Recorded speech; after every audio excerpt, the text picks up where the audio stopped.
Hey everyone, welcome to our small footprint. My name is Nyssa, and if you're new here, we are a family of 8 who live off-grid in Australia. Today's video is the first of my meal planning, prep, preserving kind of videos that I do after my 6 weekly grocery hauls. So right from the beginning when I first started YouTube and I started doing grocery hauls, like my supply runs is what I call them. YouTube seems to refer to them as grocery hauls. I started doing them further and further apart. People always asked about how we got stuff to last. So I started doing these videos to show what I did with all the food in that time that I got it back. I didn't do any pretty much for last month. I still have some footage, but I haven't shared it. So I'm trying to start fresh this month and get it going. Now, you'll have to excuse the backdrop. I'm sitting in the undercovered area of my kitchen because it's only like 35, 36 degrees today, but the humidity is like 60%. It's really, really horrible. And I've been putting off doing this all day because it's just too hot to cart the tripod and everything out into the garden or somewhere that I can find some shade. So before it's animal feeding time and stuff, I thought I would just sit here and get it done. There's a fan going behind me. Hopefully that's not too noisy. I can hear all the animals going off, but we'll see what comes through. And it's not the greatest view, but most of this is voiceover anyway, so you won't see it. So back to the type of video. So every couple of days what I've been doing is trying to put out, except for last month, is trying to put out a video showing what I've done with the food that we bought in the grocery shop. So to show you how we make sure that it lasts the 6 weeks, or make sure that it doesn't go off in the 6 weeks, and how we use it and things like that. It's basically a bit like the What We Eat in a Week, except that it's a longer version, which is why some people like the What We Eat in a Week, because it's kind of a condensed one.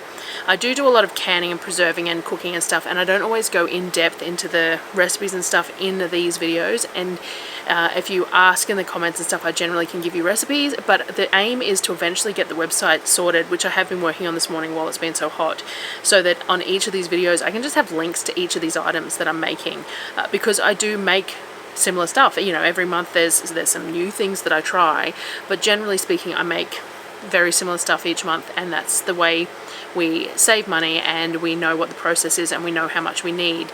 If I was making different things all the time, I wouldn't know how much of those things that I needed.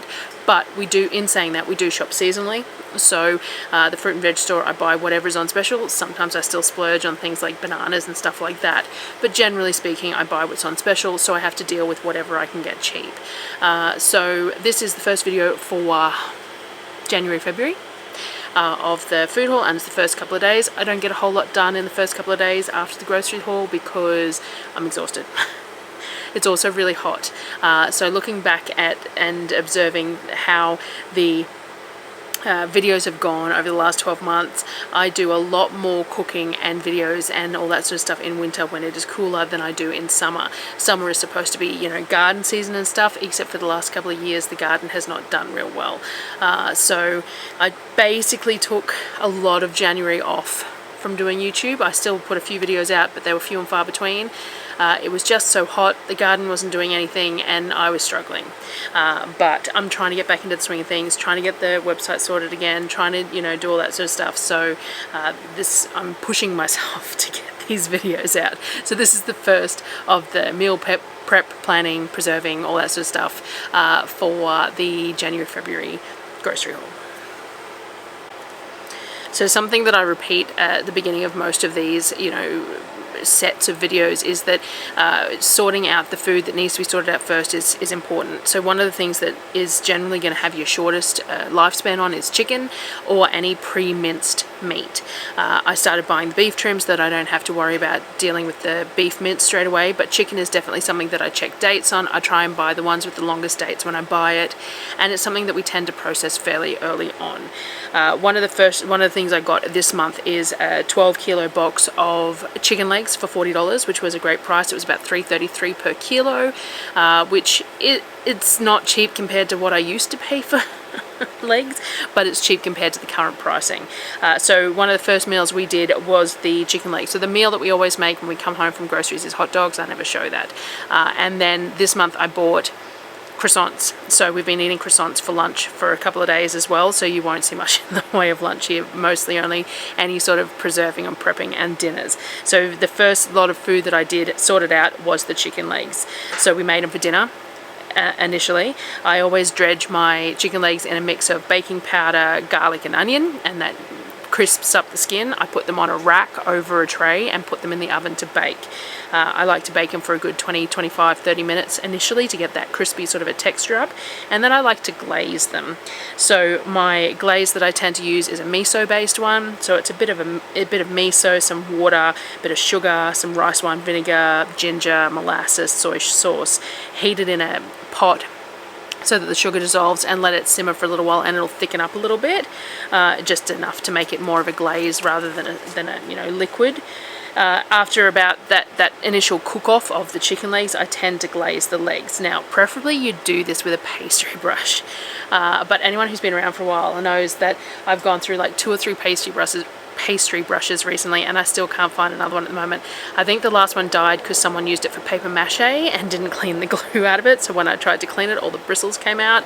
But I did have a silicone one, and I can't find that either at the moment, so I used a spoon and poured it over. It means that they're not as well coated, so you're going to get these really crispy bits, and then the glazed bits were still perfectly tasty. But generally speaking, you'd glaze the whole thing, so it ends up that sticky, slightly crunchy underneath, but a sticky surface all the way over. But they were really tasty anyway.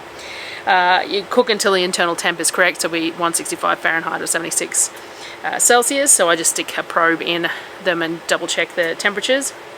It's hard to tell when they're glazed what they're, just by looks. So I cut up a bunch of fresh vegetables. Again, we're looking at things that need to be used straight away. So things that I buy like broccoli, beans, zucchini, all that, it needs to either be used or it needs to be preserved in some way. I don't really like preserving small amounts of beans or broccoli or anything. The blanching and that sort of thing is just, it's painful. I buy frozen ones of those for later on in the month. So we just want to use meals that use them up initially. Zucchini I will shred and freeze for lots of different uses if I have a huge amount. I didn't buy a huge amount this month, so we're just trying to use some of it up as we go. So I just cut them all up for use for this meal. We had corn cobs. That again, I bought a box of corn cobs. They need to be used fairly quickly, so I cut them up and steamed the corn cobs. I sauteed all the greens in a cast iron pan. I also made some potato mash, so then we just served up a couple of legs with the corn, mashed potato and veggies. These are the highlight meals, realistically. As simple as they are, they're the highlight meals of the beginning of the 6 weeks because of those fresh veggies and things like that. We don't get them all the way through, so it's really nice to have those initially. So that was a dinner for that, like the second night I was home or whatever initially. Then with all the rest of the chicken legs, we split them up into other meals and vacuum sealed them to go in the freezer. So we end up cooking around about 20 per meal. Any leftovers get pulled apart for eating the next day. So as I said, when we were having croissants for lunch and stuff, so the next day we actually had croissants with the leftover chicken legs and cheese and tomato and stuff on them, heated up in the oven, and that was lunch the next day, so we used those chicken legs up for that.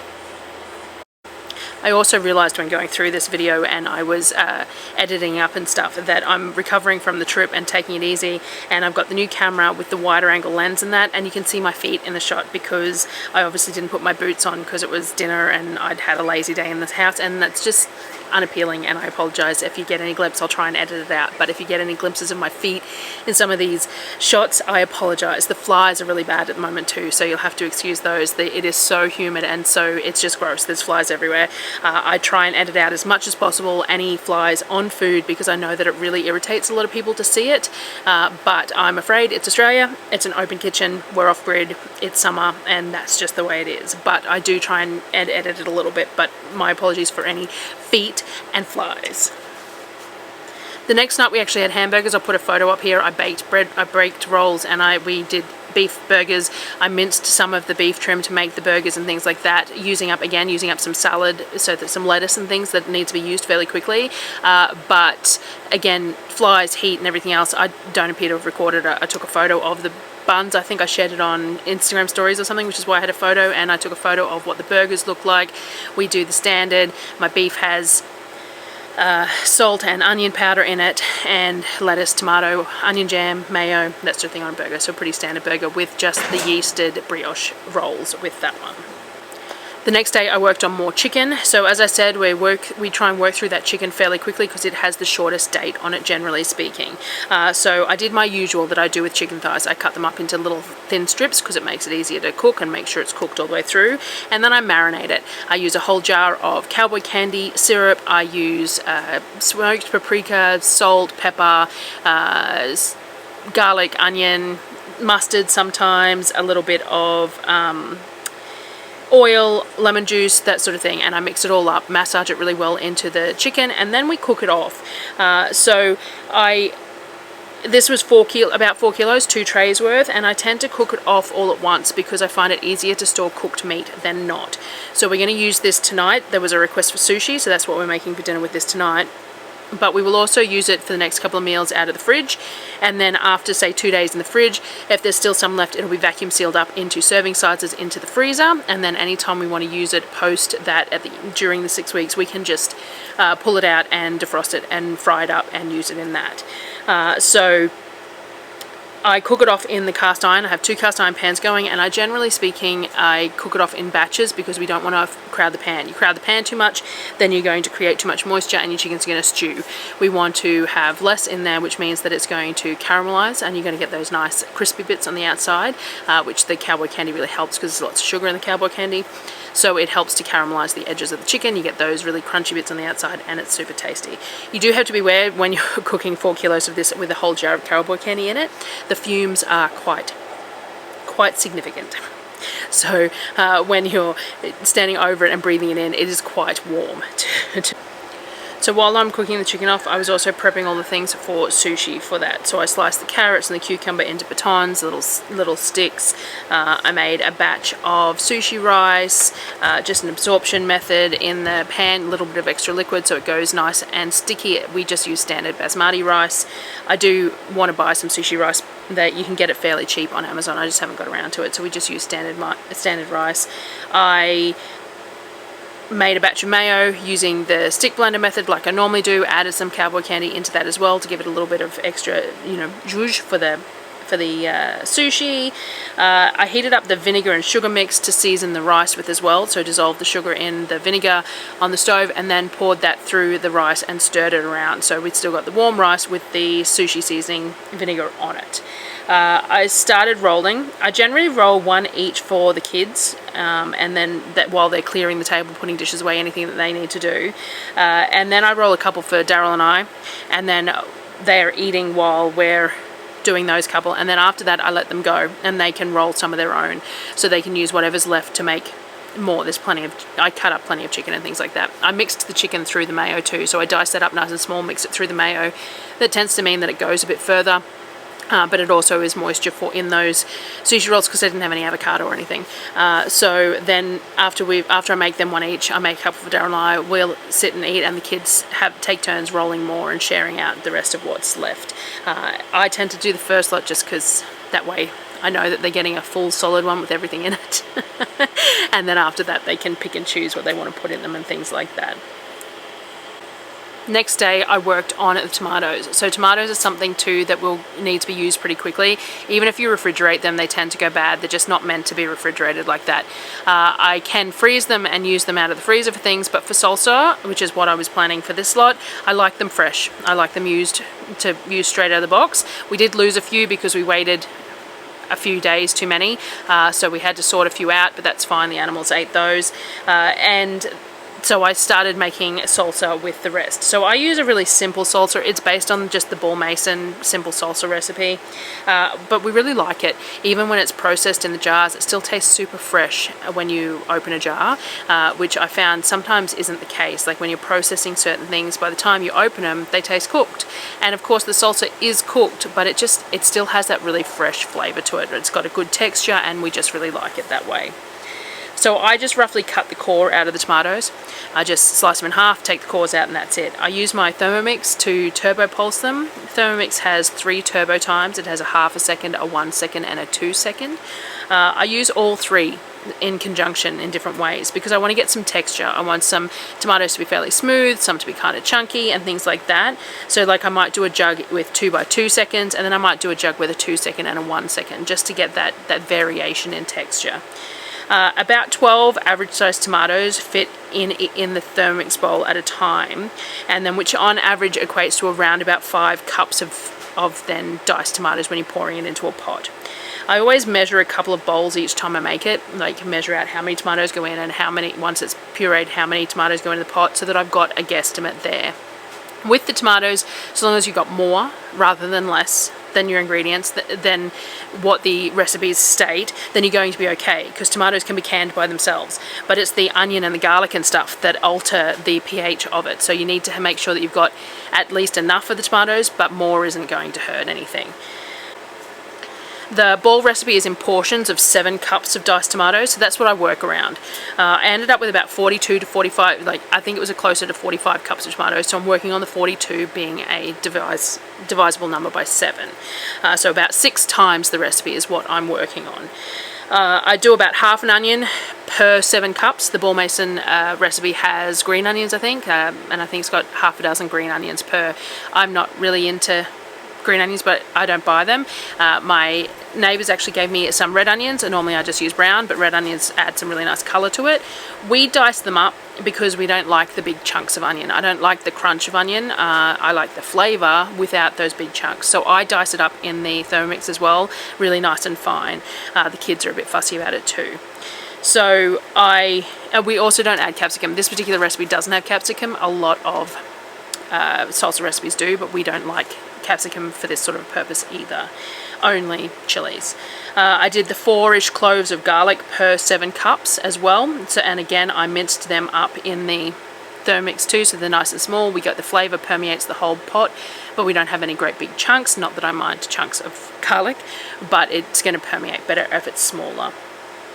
We use liquid. I use the apple cider vinegar and the frozen lime juice. Now the recipe calls for bottled lime juice because you know the pH of bottled juice versus your own saved juice. Now I don't have any bottled at the moment. I did have bottled lemon, but I do prefer lime. But I'm being generous with the tomato amounts, as I said, and I'm not using any capsicum, and I'm not going overboard on the onion or the garlic, so I'm comfortable with this. It depends on your comfort level as to whether you want to do this. The recipe does call for bottled lime juice, and the reason is that it's a guaranteed pH acidity level, whereas home juiced isn't. So that's just a point there. For the chilies, I used a dozen jalapenos. Now my plants they started fruiting, they're bushed out, and the bush rats have stolen all the fruit off it.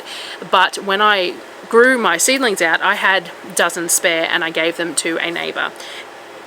She planted them in some wicking beds like the big IBCs that I haven't got any peppers in. The chilies and stuff are all in the raised beds, so mine are struggling and hers did really well. So she gave me a couple of bags full of frozen jalapenos and some paprikas and things like that she grew off the plants that I gave her. So I've got them in the freezer, but I used 12 of the jalapenos for this. Now it is variable as to the heat and all the rest of it. We like a mild salsa, so I just used 12, and I pulled most of the seeds out of it. I left a couple with seeds in, pulled the seeds out of most of them, and it will be fine.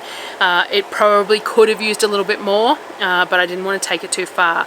When I grow my own, I normally have the aji pineapple and that the chilies as well, which have a really nice fruity flavour but not too much heat. But again, I don't have any of that either. So about a dozen is what I used, which is 2 per batch of 7 cups sort of thing. Put everything, again I minced those jalapenos because we don't want the big chunks, we just want the flavour all the way through. You put everything into the pot, added a bit of salt, and bring it to the boil and simmer it for about 15 minutes. I haven't been able to source ball lids for a while. 4 jars lids are fantastic. We can get them on Amazon, but they are quite expensive, so I haven't bought any either. But one of my viewers, Susan, has sent me a bunch of lids and jars for Ball Mason style ones, and I'm super appreciative because they're so hard to get here at a decent price. And so I'm using some of my Ball Mason jars that I haven't used in ages because I haven't had lids for. So that's what I predominantly used for canning up this. I did use some jam jars and stuff as well, but that's what I predominantly used. So I did the normal, fill the jars. I use a slotted spoon so that you get losing some of the excess liquid, because otherwise it can end up watery and you can have that splitting in your jar. So a slotted spoon so that it's still wet but it's not got any of that excess liquid. to fill the jars, debubbled as I went using the back end of a spatula because I have no idea where my packing stick is. Clean the rims with white vinegar, place the lids and put the rings on finger tight, all as needed. I'm using my Buffalo as a steam canner. I can use 2 layers in it, so it's got 4 litres of water in the bottom because it is a 30-litre pot. It needs 4 litres of water to do the processing correctly. And then put the ball mason jars in the bottom, put a rack on and put the rest of the jars on top. So I used, as I said, some of the jam jars from Aldi. These have an 82ml lid. They're a nice wide jar, a little bit smaller. I think they're 340ml or something versus the pint jars, which are 450 odd. But I end up with 24 jars all up in that. As I said, I'm using it as a steam canner, so I put the lid on it, I turn it on, and then it starts blowing steam. The little valve pops up to say that it's at pressure, but we're not pressuring, we're just that the chamber is pressurized, and then you maintain it at that. So the valve has to stay up, it has to keep throwing a steady stream of steam, and that's now steam canning. So we process that for the amount of time that is required for our altitude. We're above 1,000 feet here, and then once that's done, turn it off. Once the valve has dropped, I crack the lid open for 5 minutes and let it sit just to let off any excess pressure there, and then I take the lid off to get the jars out, except I had other things to do here, so I didn't take the jars out straight away, which is fine because they were steam canned, so none of the jars were submerged in liquid, so they sat in the pot just for a little bit longer. The reason for that was I needed the bench space. So what I did was I was using some more of the tomatoes. So I still had half a box of tomatoes, so I cut more up roughly, and then I put them in baking trays because I really like to make our pizza sauce out of roasted tomatoes. So I cut them up roughly like I did for the salsa, filled the baking trays. I also put half an onion scattered in each tray, as well as a couple of cloves of garlic, and then a sprinkle of salt over the top. I filled both trays and put them in the barbecue, and we're going to roast them low and slow, so on like 150, 160 Celsius for probably a good 2.5 hours, and that's going to give you some nice charring on the top of the tomatoes without it burning, and a lot of that excess liquid from the tomatoes is going to evaporate in the heat as well and be absorbed in the flesh of the tomatoes. So this is how I like to make my pizza sauce. I think this is a wonderful, flavorful pizza sauce way to do it, that extra roasting step. Once I got them in the oven, then I got the jars out. So I pulled all the jars out to put on a board. They're going to sit on the board for 24 hours or until tomorrow, like at least a whole day, like overnight to the next day. And then I'll test all the lids the next day and put them on the shelf. Darryl had gone to Toowoomba during the week, and I got him to buy some corn chips. I hadn't been able to get any on my supply run because the ones that we wanted were out of stock, and I checked a couple of places and then ended up not getting any at all. I had $50 odd left on to be able to spend on Flybuys dollars, so while Darryl was in Toowoomba, I sent him to Coles to grab some corn chips, just the Coles brand corn chips, which are the next cheapest corn chips. Then I don't like them anywhere near as much as the ones I buy, but whatever. So because I just canned that salsa, I thought we'd use the last couple of jars from the previous batch of salsa and we'd have nachos for dinner. So all I did was laid all the corn chips in the trays. I made some of my dairy-free cheese sauce, the sort of stretchy cheese sauce made with coconut cream and tapioca and nutritional yeast and that sort of thing. We used those last couple of jars of salsa over the corn chips, put the cheese sauce over the top of it as well, and then used some of that chicken, the chicken thigh, so I just diced it up nice and small, sprinkled it over as well. So dinner that night was really super easy. The bench was full of salsa, so I didn't really want to be doing anything else. So it was just a very throw together meal of nachos, and then the excess cheese, it works really well. I do a double batch of that cheese, and when you put it in a container in the fridge, it sets up into basically a cream cheese style texture, like a bit thicker than that really. You can spread it, or you can cut it into bits and put it over stuff. So by making it there, we had extra for the next day as well. So it just goes in the oven and cooks off, heats up, and I did an extra small tray for myself as well with real cheese on it, just because I can. Unfortunately, I forgot to buy any sour cream, and I forgot to pull any, well, I didn't pull any guacamole out of the freezer because I hadn't planned to make nachos until the last minute, which is how it works, which is why I don't like to freeze things very often, because I do have that tendency. We decided to have nachos right at the last minute, and by that point it was too late to pull the avocado guacamole out of the freezer. So it's still sitting there. It doesn't get used very often because I have to plan ahead for that kind of thing, and I'm not real great about it. So that was the first few meals and few bits of prep of all that sort of thing. The roasted tomatoes got put in a container that evening and in the fridge because I just didn't have time to cook them down, so I'll do that in the next couple of days, in the next video probably. So that's fine. They were all roasted, go in a container, they can sit in the fridge for a day or two until I get back to them to finish off the process. But at least they were used, and that's the main thing. I still kept a dozen tomatoes aside and put them in the fridge to continue to use on, you know, sandwiches or quesadillas or whatever we want to, hamburgers, whatever we want to use them for as well, and they went in the fridge too. So that's the first chunk of prep and everything else, and I hope you enjoyed watching, and I will hopefully have the next one for you in the next couple of days. Thanks guys.